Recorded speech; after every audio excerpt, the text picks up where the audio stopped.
Our interview with Walter Latham, the creator of the Kings of Comedy, continues in part two. What do you think the state of stand-up comedy is today versus, at its Terrible, height? terrible, terrible, terrible, terrible.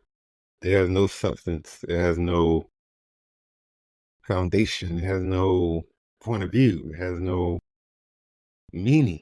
It's just like they're taking it. The people who are doing it, except for people like Dave Chappelle and Chris Rock, Kevin Hart, obviously. It's like people don't really respect the craft, in my opinion, Mm. like they did 20 years, 30 years ago. The craft of black comedy, especially, was it was a big deal, and that's why it did so well. Most people were introduced to it. They really enjoyed it. And all the people who came off the early wave, they did really well. I mean, Chris Tucker was from Def Comedy Jam, Bill Bellamy, Bill Hughley, Bernie Mac, all those people came through Def Comedy Jam and went on to be, do some pretty big things. Right, right. We did, a few of them did Kings with me. So, I don't know. No, just a state of stand-up comedy. Is it somewhat fading or? I don't. Yes, I think it is. I think people are becoming social media influencers and then going out and doing stand-up comedy. They don't take the craft, like I said, they don't take the craft serious enough. I think it's bigger than that. But then they'll say to me, well, I have 10 million followers and I sell shows out. Well, that's great, but that doesn't mean the comedy is good. It doesn't mean it's relevant and it's going to be around 20 years from now. Anyone going to be like, hey, let me listen to that guy's comedy album. It was so good. We would listen to the Richard Pryor albums and Right. Red Fox albums because they're timeless. You can listen to them now. And Yeah, I still do. yeah, and they're relevant. So to have some of the comics come out now and don't really have a respect, I think, to the art form of comedy, it's troubling to me. Okay. We talked about upcoming projects and initiatives, and I think you addressed that. That was on my list. What about producers, being a promoter in this day and time? What do you recommend for people that would like to emulate what you've done and just starting out? Anybody who wants to be a promoter, I'll tell them not to do that. Mm-hmm. If I'm a hypocrite, I'll tell them why. If you have $100,000 and you put it in a barrel, and you put gasoline on it and set it on fire, that's what it's like being a promoter. You don't ever know when you're going to lose the house or the farm on the show or in the tours. It's just a tough way to make a living. Yeah. So I don't know that I'd be a hypocrite because I did it. I took the risk and I bet the whole farm on it. But I know what that's like. And it doesn't have to be that, like, it didn't have to be that way. It could have been a lot worse. I mortgaged my house to make my first movie. The movie could have sucked and I would have lost my house possibly. But when you're in your 20s making a bet is different than being in your 50s making a bet. So I would just say, really, at the end of the day, bet on yourself. If financially it makes sense to you, where you can actually take the loss if you were to lose, which is more likely than not, then I say try it, and to become a producer and a promoter, I mean, it's not a big jump from one to the other. To be a producer, you just have to produce TV and content and films and all that, and you're a producer, So being a producer and a promoter are kind of different, but they can kind of have similar attributes. Like promoting with your own money is dangerous. Producing with your own money is dangerous. But the payoff is bigger on a movie or TV show than it is on a tour. Because whatever you make at the end of the tour, that's it. You don't make any more after that. But you make a movie or a concert film, you still get checks 25 years later. Yeah, the residuals are great. Yeah. I can't complain. It afforded me a really good life. So I think being either, I could support being a producer more so because it's just the risk is not there. The risk tolerance, it's not there. So I would say be a producer as opposed to a promoter. But define a producer and I know what a promoter is. A promoter is someone that funds whatever event they want to do. They put the money up front. They make sure everybody's paid, even if it's out of pocket, like you said. Right. But now, what's the difference between that and a producer again? Define a producer for me. A producer is basically the same, wears the same hat. He's the person who brings everybody together. So if a movie is going to get made, they have a producer attached to produce it, to go out and get all the pieces, get the director, get the talent, get the writer who's going to be on the movie, and that's what their job is, to be the ringleader or the ringmaster, I guess. I don't know if you want to It's call like being a project manager or a program manager. it. You're over everything. Yeah, Every single thing it comes back to you. So, and you still have a right to do the promoter angle, which is what I did. right. I couldn't get my movie made by the studio and they put up all the money. I had to put up half the money. So there is the risk, but the reward was great. I didn't know then that it was going to be as great as it was, but the reward was great and it made a lot of sense for me. But I wouldn't, like I said, I wouldn't recommend to anyone to make that jump from being a promoter to being a producer and still having that same mentality. You have the mentality of, I am a producer now, not a promoter, and I'm going to have studios, networks, streamers, they're going to pay for my content. I'm not going to have to pay for my own content and then try to sell it, which is what my business model was for years, and it worked. But now there's so many competitors in the marketplace, that business model doesn't work anymore. So you got to really work hard to get studios and networks really interested in your ideas and to put their money up to produce something that is in your head to do. Yeah. What do you think of artificial intelligence, AI? How's that going to Right. impact your space? It's gonna be interesting. I've seen it take place. I watched it on TV, and the power.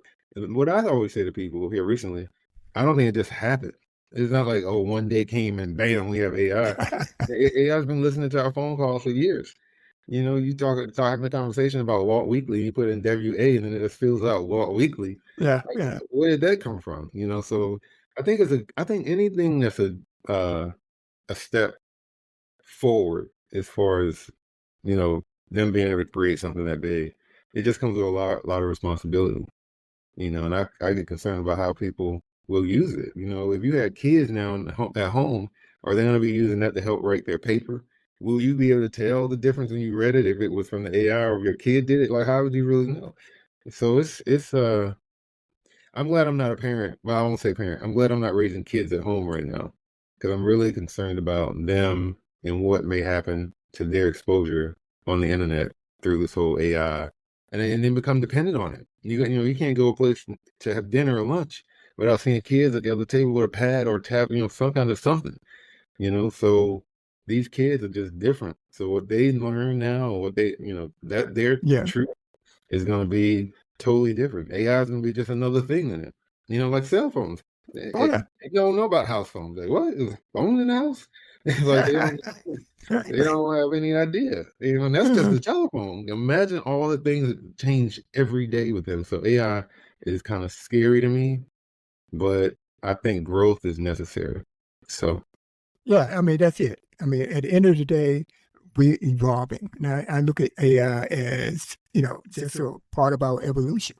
yeah, All right. But a lot of people are going to, we did a show last week and it was released yesterday, part 2 of an interview we did with Jeffrey Harris, who's a cybersecurity expert. Mm-hmm. All right. And the show we did, it was about AI. All right. And I can tell you what they call narrow AI is Siri and Alexa. We've been using it all this time. Oh, listen. Yeah, that's AI. Yep, I know. Yeah. It's like we're a population walking around with our heads in the clouds. It's like they didn't get that. Yeah, it's already there. And I tell you, I don't know what I would do without Siri. All right, because when you get to say, got so many things in your mind, Right. this and that. You got to do this, you got to do that. Then you got your podcast life versus your regular life. Bills do what bills do. Yeah. I use Siri and just say, Siri, remind me to do this. Remind me to do that. And I was cleaning up my to-dos. I had over 1,000 to-dos that I had completed. No way. I'm telling you. Wow. She's an assistant. They said it would make a good assistant, the AI. Yeah. Yeah. Yeah. I mean, I recommend that for people that are, getting up there in age and they got a lot on their plate, and with Right. memory, Right. Number or something like right? that. Short-term memory is something I deal with that myself. I have problems Shoot, with I deal with short-term that. memory. I'm younger than you. And there's a lot of things going on up there. Yeah, I'm telling you, man. Remember that Yeah. time we played golf, right? And I know you beat me, so you don't have to tell anybody, right? So so You're right. yeah. So I was thinking that, on the tee box, how you go to the tee box and they put you with another, like twosome. Let's say you're only two, they put you with another two, right? They pair you up. And you shake hands on the tee box on the first hole, right? And you shake hands and they guess, well, my name is Jerry, my name is Larry. Right. Okay, by the time you get to the green of the first hole, you don't know who they are. You don't know their names. I don't know. That's me. I'm not What's good me? at it. I'm bad with names. It's like I gotta write it down in my hand or something to remember. I'm not good at that. Yeah, I put it on my scorecard. I mean, on the scorecard, I write the name there. Write the names Yeah. down. Yeah, but the only problem with doing that is that, Larry, you may call Bill or Jerry, and he's not Jerry, he's Larry, or vice versa. So that's the only problem that I have. Could you say about the up and coming entrepreneur? Because you are an entrepreneur, magnified. Okay, what would you tell the young that wants to get into the entertainment business and thinking about where they should, position themselves? I think it's a lot more opportunities for people of color now in the entertainment business. And I would just say find out what it is in that industry that you really love, that you're really passionate about. And then it becomes not about working for money, it becomes about working for your project or working for your artistic form. So I would just tell people who want to be entrepreneurs, you're betting on yourself. And I would and this is something I told my kids one day. I was like, look, you can go out, get a job, work there for 25 years, retire. They'll give you a watch. They might give you a little bonus. And that's it. For 25 years, on the other side, you can devote to your own company and your own vision, your own what. And at the end of that 25 years, you might have enough to buy a watch and give yourself a bonus. But the difference is your sweat equity was placed in something that's yours as opposed to something that's someone else's. So Michael is 25, my youngest son Mike is 25. In 25 years, when he kind of about my age, if he can look back over his life and know that a lot of his hard work and perseverance, benefited him and his family in the real way because he was an entrepreneur as opposed to working for someone else, he's won. I have partners in LA who are in their 70s, 60s, and 70s, that they don't see it any other way than work for yourself. It's all about being an entrepreneur.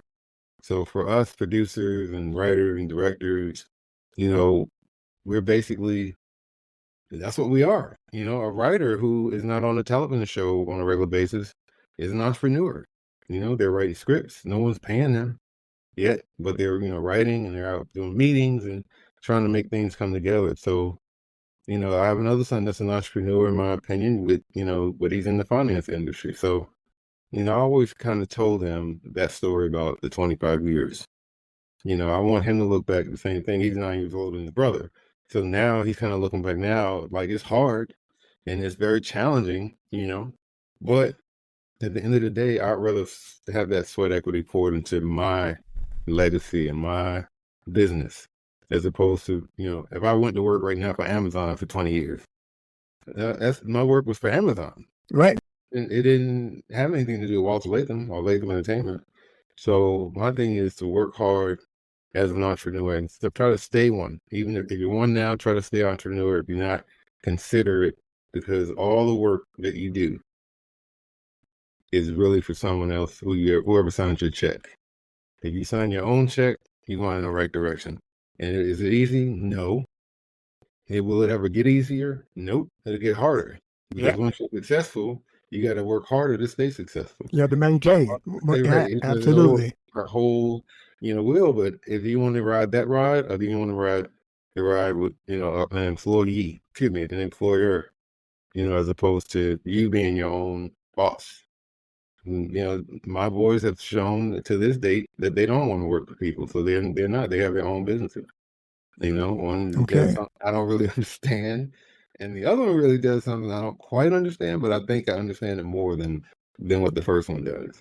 So, Okay. you know, that's the way to go, man. And Yeah. doing the podcast, like, you could be just dedicating these hours to someone else's business, someone else's company, someone else's not iPod, podcast. But you're not using your own podcast with your name on it. So let's say you make no money off of it for 10 years. You can always look back and say, I did 400 episodes and I helped people. People who wrote in and said how much it changed your life. You don't get that, working for another person. And I literally, I'm a freak. And my sons know it too. They're like, but Dad, when you were 20, but Dad, when you were this, like, I'm like, yep. And my life is not a life I want you to emulate because it's very risky. I don't want you to try to do what I do. Yeah. But the more I said it, the more they're like, I'm not going to make it in your industry, but I'm going to go and be an entrepreneur in the industry that I want to be in. So the bottom line is they're all doing well. They're in the industries that they love, and they're entrepreneurs. They don't work. No one signs their check with themselves, but them.